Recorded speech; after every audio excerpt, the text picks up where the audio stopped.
हंसना हंसाना अच्छी बात है, सेहत के लिए अच्छी, तंदुरुस्ती के लिए अच्छी। हंसना हंसाना शुद्ध व्यायाम, प्राणायाम। हंसो हंसाओ, कुछ हर्ज नहीं। लेकिन इतना स्मरण रखो कि हंसने की भी दो विधाएं हैं। एक तो आदमी इसलिए हंसता है कि अपने रोने को छिपा दे, वह गलत विधा है, वह गलत आयाम। और यह आदमी इसलिए हंसता है, उसके भीतर हंसी के फव्वारे फूट रहे, उसके भीतर आनंद जगा है, वह आनंद को बांट रहा है। तब हंसी में अध्यात्म है, तब हंसी में मुक्ति है, तब हंसी मोक्षदायी है। दुख को भुलाने के लिए लोग हंस लेते, तो हंसना फिर एक नींद की दवा है, दुख को कम कर लेने का एक उपाय है। थोड़े हंस लिए, अपने को भुलावा दे लिया, अपने को छलावा दे लिया। इसलिए हास्य कवियों की बाढ़ आ गई, क्योंकि लोग इतने दुखी हैं। लोग चाहते हैं कि किसी भी बहाने, किसी भी निमित्त हंस लें। चलो थोड़ी देर को तो भूल जाएंगे जीवन की समस्याएं, जीवन की उलझनें, जीवन का विषाद, जीवन का संताप। थोड़ी देर तक तो कम से कम स्मरण न रहेगा। फ्रेडरिक नीत्शे ने कहा है कि मैं हंसता हूं इसलिए ताकि रोने ना लगूं।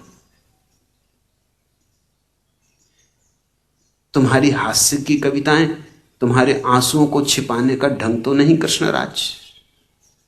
अगर ऐसा हो तो मैं कहूंगा रोना बेहतर, क्योंकि आंसू प्रमाणिक होंगे, सच्चे होंगे और हल्का करेंगे और आंखों की धूल बहा ले जाएंगे।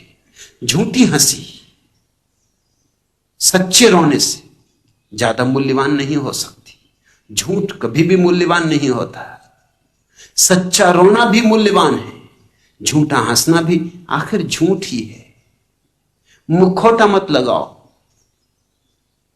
हां, अगर तुम्हारे भीतर रस बहा हो, गीत उठे हों, तुम्हारे भीतर जीवन का उत्सव प्रकट हुआ हो, तुम्हें जीवन का रास अनुभव हो रहा हो, फिर हंसो, फिर बांसुरी बजाओ, फिर तुम जो करोगे वही काव्य होगा। तुम्हारे जीवन के ढंग में, तुम्हारे उठने बैठने में फूल झड़ेंगे।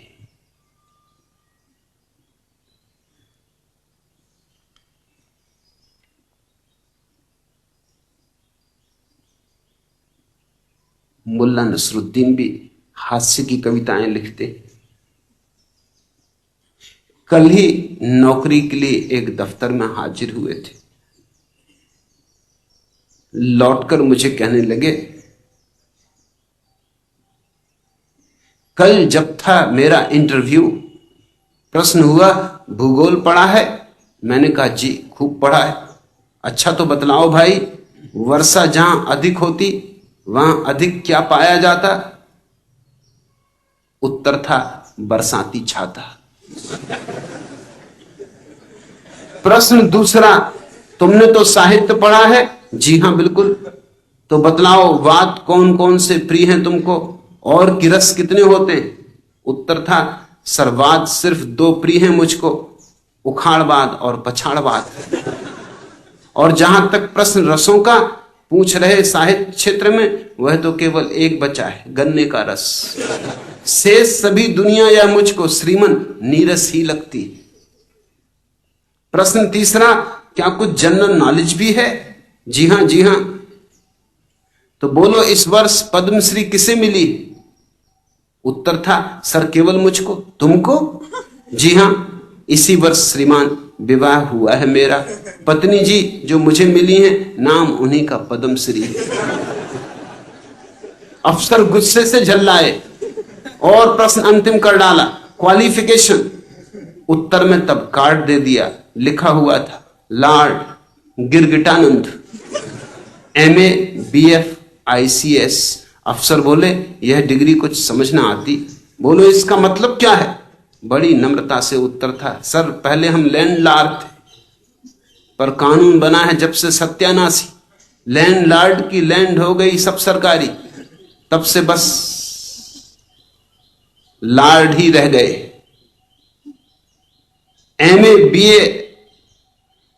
MA BF का मतलब है matric appeared but failed. ICS का अर्थ यही है, आइसक्रीम सेलर सर। अफसर गरजे, बड़े गधे हो। मैंने कहा, नहीं नहीं श्रीमान, आप तो माई बाप हैं, मैं छोटा हूं, बड़े आप।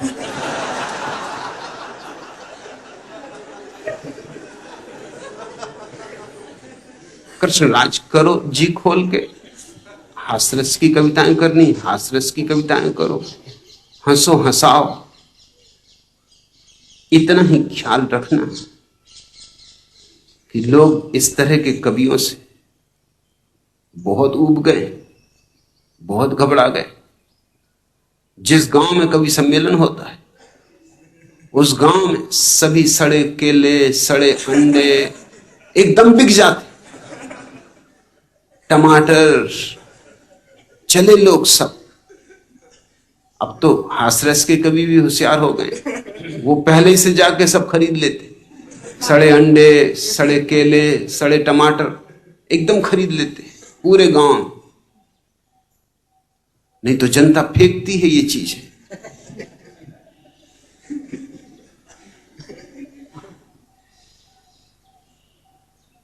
और एक हास्यरस का कभी पकड़ ले माइक तो छोड़ता ही नहीं।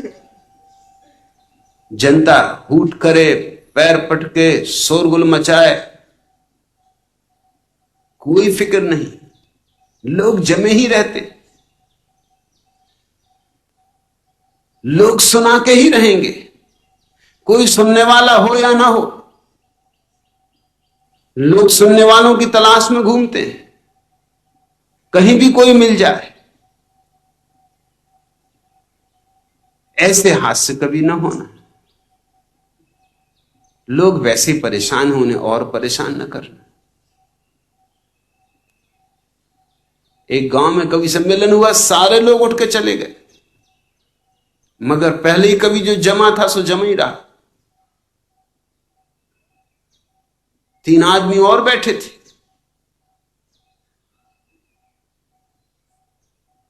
उस कवि ने जब अपनी कविताएं समाप्त की, उन 3 से पूछा कि आप लोग बड़े काव्य मर्मज्ञ मालूम होते। उन्होंने कहा, काव्य मर्मज्ञ, हमको भी कविताएं सुनानी, अब तुम बैठो।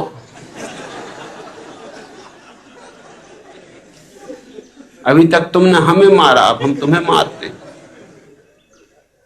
छठी का दूध याद दिला देंगे, ये रात है और हम हैं और तुम।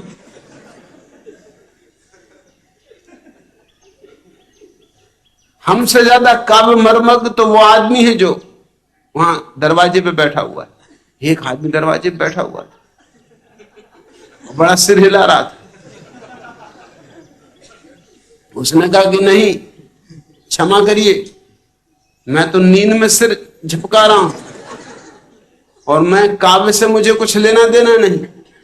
मैं तो यहां बैठा हूं कि कब कवि सम्मेलन खत्म हो तो मैं दरवाजा बंद करूं, घर जाऊं। मैं यहां का नौकर हूं, ये हाल का दरवाजा बंद करना है। और अगर आप लोग रात भर यहीं टिकने को हो तो मैं ये चाबी आपके पास छोड़े जाता हूं। सुबह दरवाजा बंद करके चाबी मेरे घर देते हुए निकल जाना। आनंद जगे तुम्हारे भीतर तो ठीक है, नहीं तो क्या। मैंने सुना है एक हास्य कवि मर गया, उसके एक मित्र चंदा मांगने गए।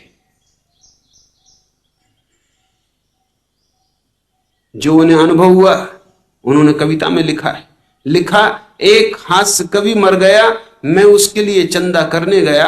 लोग बोले अजीब मस्खरा था, जब कफन के लिए पैसे नहीं थे तो क्यों मरा था। मैंने कहा क्यों मजाक करते हो? वो बोले और उसने हमारे साथ क्या क्या किया था, वो भी तो हमें बेवकूफ बनाता था, 1.5 घंटे कविता सुनाता था, उसका गद्य तो अच्छा था पर कविता के मामले में वो बच्चा था। अब आप भी तो हास रस के हैं, आप कल मरने का वादा करें, आज चंदा हाजिर है, बाद में भी मरें तो बंदा हाजिर है। मैंने कहा भूल गए वो दिन जब आप चमचमाती कारों में आते थे, रंग बिरंगे कपड़े पहनकर कुर्सियों पर सज जाते थे, और वो फटेहाल आदमी अपनी उल जलूल हरकतों से आपको हंसाता था, आपको मनोरंजन देने के लिए खुद हास्यास्पद बन जाता था। आज जब वह चला गया है तो आप आंखें चुरा रहे, 5 रुपए तक देने में कतरा रहे। एक लाला बोले क्या बताएं, जब देखो कोई ना कोई कलाकार मरता ही रहता है। आप यहां के सारे कवियों की लिस्ट लाइए और नाम सहित उनकी संख्या बताइए। मैंने कहा 10, वो बोले बस ये 100 का नोट ले जाइए और एक साथ सबको निपटाइए और आइंदा मत आइए। लोग थक गए। कृष्णराज ऐसी कविता मत करना। मेरे दृष्टि में एक तो काव्य होता है जो तुम्हारे भीतर ऐसे उठता है जैसे फूलों से गंध उठती, और एक काव्य होता है तुम खींच तान के जबरदस्ती बिठा बिठू के तैयार कर लेते हो। क्योंकि लोगों से कुछ और ना बने तो इतना तो बन ही जाता है। तुकबंदी बिठा लेने में तो कोई अड़चन नहीं है, और कुछ उल जलूल बातें कह के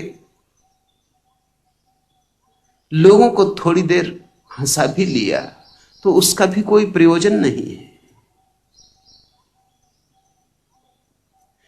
ध्यान रहे, मनुष्य जितना दुखी होता जाता है उतना ही मनोरंजन के ज्यादा साधनों की उसे जरूरत होती। कारण सिर्फ इतना है कि दुखी आदमी अपने भुलाने के लिए कुछ उपाय खोजता है। हमें चाहिए कि लोग सुखी हों, और सुख में अगर उत्सव मनाएं, गीत गाएं, नाचें, काव्य का रस लें, संगीत का रस लें तो और बात है। लेकिन लोग दुखी हों और सिर्फ मलहम पट्टी की तरह मनोरंजन का उपयोग करें तो घातक है, उचित नहीं है। अफीम का नशा है, लोगों को अफीम का नशा मत दो, लोगों को जागरण दो, सुलाओ मत। और हमारी साधारणतः सारी कविताएं सिवाय लोरियों के और कुछ भी नहीं। जैसे छोटे छोटे बच्चों को हम लोरियां सुना देते हैं और सुला देते हैं, ऐसे बड़े बड़े बच्चों को कविताएं सुनाई जा रही हैं, कहानियां सुनाई जा रही हैं, पुराण सुनाए जा रहे हैं, शास्त्र सुनाए जा रहे हैं, सब लोरियां हैं कि किसी तरह सोए रहो। और तुम भी लोरियों की तलाश में हो, तुम भी सांत्वना चाहते हो, सत्य नहीं चाहते। मुश्किल से कभी कोई आदमी मिलता है जो सत्य का खोजी। लोग सांत्वना खोज रहे हैं, लोग चाहते हैं किसी तरह राहत मिल जाए, किसी भी तरह हो, जीवन में थोड़ी देर के लिए समस्याओं से छुटकारा मिल जाए। मगर समस्याएं अपनी जगह खड़ी रहेंगी, ऐसी समस्याएं छूट नहीं सकती। समस्याएं तो मिटती हैं समाधि से, उन्हें मिटाने का और न कभी कोई उपाय था, न आज है, न कभी आगे होगा। तुम मन से छूटो तो तुम दुख से छूटो, तुम मन से छूटो तो तुम समस्याओं से छूटो। और मैं मन से छूटने की कला ही सिखा रहा हूं। सन्यास का मेरा अर्थ इतना ही है, केवल मन से छूटो, अमनी अवस्था को अनुभव करो, साक्षी बनो इस मन के, जहां दुख है, जहां सुख है, जहां हंसी भी है और आंसू भी हैं, जहां सब तरह के द्वंद्व हैं, इन दोनों के साक्षी बनो। हंसी आए तो उसे भी जाग कर देखना, रोना आए तो उसे भी जाग कर देखना, और इतना स्मरण रखना निरंतर कि मैं तो वह हूं जो जागा हुआ देख रहा है, न आंसू हूं न मुस्कुराहट हूं, दोनों का साक्षी हूं। इस साक्षी भाव में तुम ठहर जाओ, स्थिर हो जाओ, इस साक्षी भाव में तुम रम जाओ, तो तुम्हारे जीवन में महारास है, तो तुम्हारे जीवन में फिर दिवाली ही दिवाली है, फाग ही फाग है, फिर तुम्हारा जीवन सावन का महीना है, फिर डालो झूले, फिर गाओ गीत, फिर तुम्हारे गीतों का रंग और ढंग और प्रसाद और सौंदर्य और। मगर उसके पहले क्या गीत गाओगे? गीत गाने वाली भूमिका कहां है? नाचने वाले पैर कहां हैं? हृदय कहां है? आत्मा कहां है? ऐसे ऊपर से लीपापोती करते रहोगे कृष्णराज, उससे कुछ लाभ होने का नहीं।